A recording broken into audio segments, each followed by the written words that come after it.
For the New York State AFL-CIO, I'm Darcy Wells, and this is Union Strong. I'm proud. I'm proud. I am proud. I'm proud to be Union Strong. To be Union Strong. To be Union Strong. To be Union Strong. I'm a teacher, and I'm Union Strong. I wouldn't have it any other way.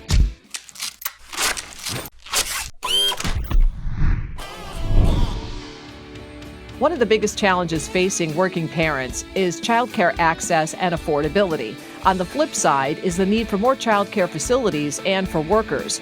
It's one of many topics we discuss in this episode of the Union Strong podcast as we delve into some of the workforce elements in the executive budget proposal. Joining me on the podcast is the Commissioner of the Department of Labor, Roberta Reardon. Roberta, welcome back to the podcast. Thank you. So nice to be here with you. It's always nice to have you to go over all the hard work that you're doing. So I think a lot of times when people think of the Labor Department, they're thinking about immediately, most people, unemployment benefits if they find themselves in that situation. So can you give us kind of a quick reminder of an overview, because there's so much more that you're involved in the Department of Labor, what the mission is of the True, department. and thank you so much. I always say people know us for the reason they came in the door the first time, but there's a whole plethora of other things we do. On the workforce development side, of course, we have 95 career centers across the state. They're open to everybody. You don't have to be on unemployment to go in there. We do all kinds of job support, job services, resume writing, interview techniques. We have a virtual career center now that helps with job leads. You'll get, if you register with us, you'll get emails every week saying these jobs that we think might be good for you are in our talent bank, in our jobs bank, and a lot of career counseling opportunities. So if you want to upskill, if you're moving, you want to know what's available in that area, very happy to help there for young people getting ready to leave high school, thinking about career paths, people coming back into the workforce. So that's the career side. We also have business services, and they go out to businesses and sit down with the business and walk them through what are your hiring needs, how are you looking for that talent, can we help you? All the tax credits and programs that are available in the state, they'll help the business, very small business oriented. How can we help you be successful? Because we need successful businesses in the state. And then, of course, unemployment insurance. We all know about unemployment insurance, and it's a really big part of the agency. But again, we're there to help people get through what seems like a little bit of a tough system sometimes. But Sure. you know, we're there to help. And then worker protection. And worker protection is a very big part of our mission. We want to make sure that workers are safe on the job, that they're paid in the correct way, in a timely fashion, that they don't have any kind of harassment happening to them. And worker protection, if you have a problem on the job, you can go online and fill out a form, and we will contact you.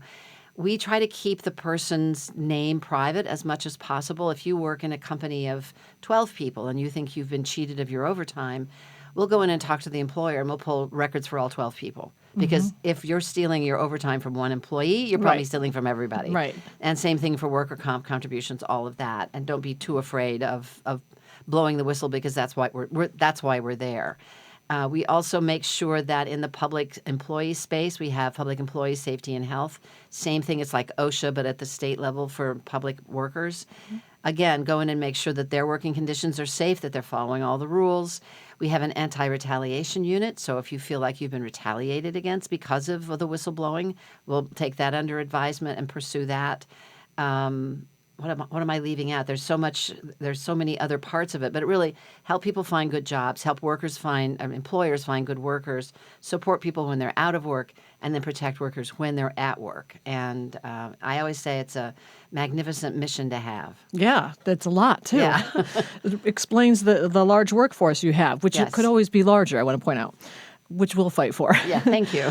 So let's talk about some of the labor elements in the governor's budget proposal. The budget proposal is out there, and I wanted to start with childcare, because we all hear about this. And correct me if I'm wrong, but it really seems like it was already expensive, hard to find. But once the pandemic hit, coming back from that, it seems to be very challenging, covering the cost of it and for the providers, just access to the providers. So what is the Department of Labor's involvement in that, and what's being proposed in the budget? So the governor, she always describes herself as New York State's first mom governor, and she actually knows firsthand what this is like. She always talks about she had her dream job with Senator Moynihan when she first, started out, and she had their first child, and she had to leave that job because she couldn't find I've been there appropriate before. child care. I don't think other governors in the state of New York have been able to claim that. They know what it's like to be a mom. In fact, I'm rather certain they don't know.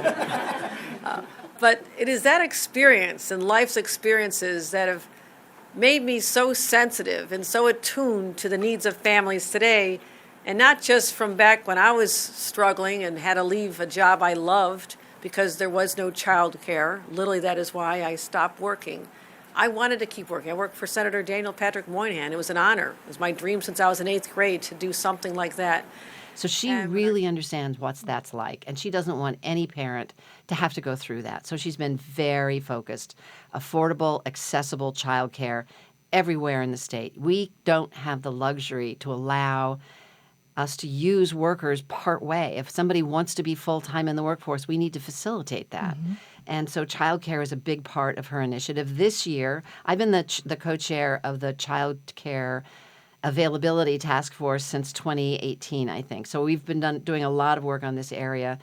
This year, she's done some really big proposals. $110 million construction fund to build new and repair existing facilities, because we really need to build out. We need more seats. Mm-hmm. So we need more seats everywhere in the state.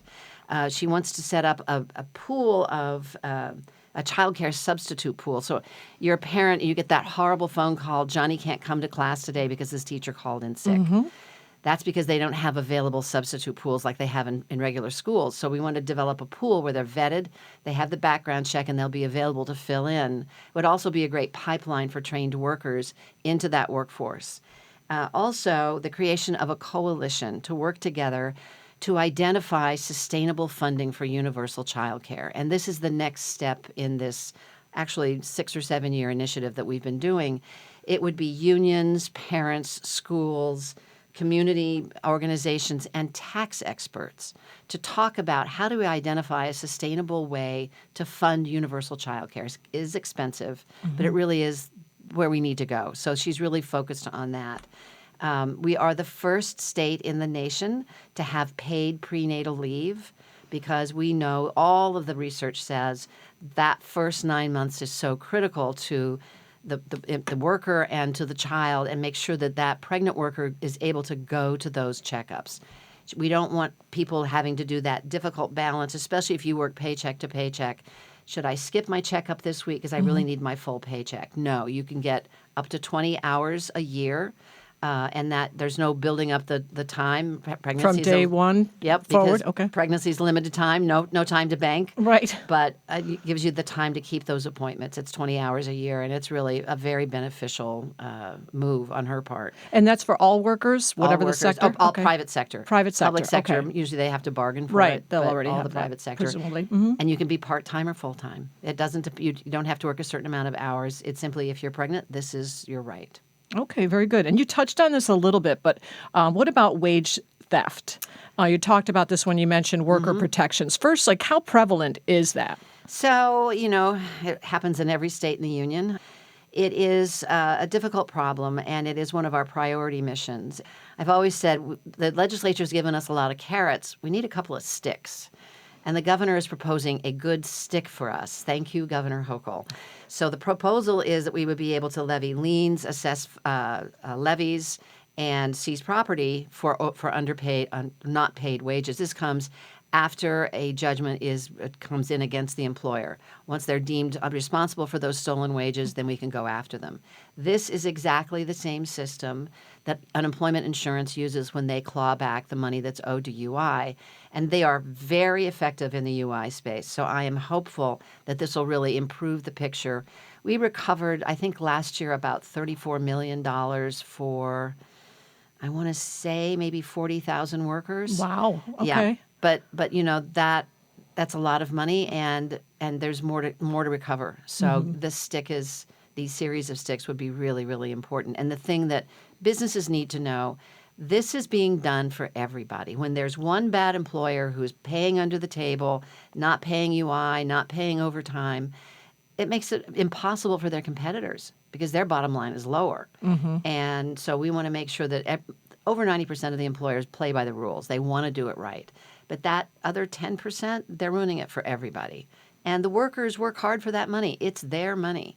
The other thing that this proposal would do is it would put the workers in front of the line for wage recovery instead of the back of the line. Okay, that's important. Yeah. And so if somebody wants to file something with the Department of Labor, is there something right on the website that kind of Yes. walks them through the process? Yes, you can go on the website and go into worker protection or Google, stolen wages, and it'll be right there, and you fill it out, and we go to town. Good. And, again, if you report a violation, we go in and we look at everybody's records, not just yours, so we're not going to shine a spotlight on you. Okay, very good. What about apprenticeship programs? Talk to me about that in the executive budget proposal. So anybody who knows me knows that registered apprenticeships are one of my favorite training models. It's just such a proven success story, and hats off to the labor movement because the building trades really have built the gold standard. They have amazing programs, and some of them have been around for almost 100 years. It is a wonderful way for workers to get training, get a career, and not get college debt. And I just want to put right out in front, registered apprenticeships are higher education. It is not instead of higher education. It's just a different form. It's on-the-job training. You have a job from day one. You're paid a salary so you can take care of yourself and your family. You're overseen at your work site by a skilled professional.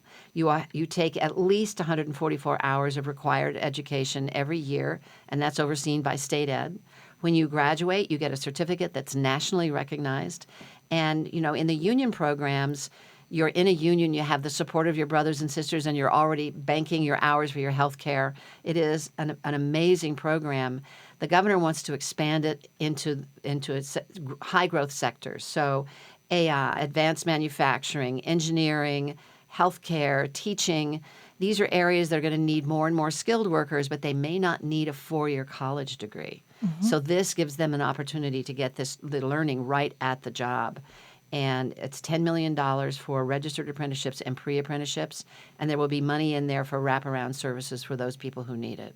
That support. That sounds good. So let's talk about the future of work, which, is our youth, getting them involved in the workforce early. What's in the executive budget proposal regarding that? So really exciting proposal. I believe it's $8 million for on-the-job training program where the employer has to commit to that worker for over a year, for at least a year after they finish the training. There's money to help offset some of the wages, but also in that proposal, there's an 8-week summer work experience for teenagers, for high school students. And again, there would be an offset for the wages so that the employer can afford to do it. Now, we know that for young people, what am I going to do when I graduate, when I grow up, is often a difficult question, and you learn by the things that you're exposed to.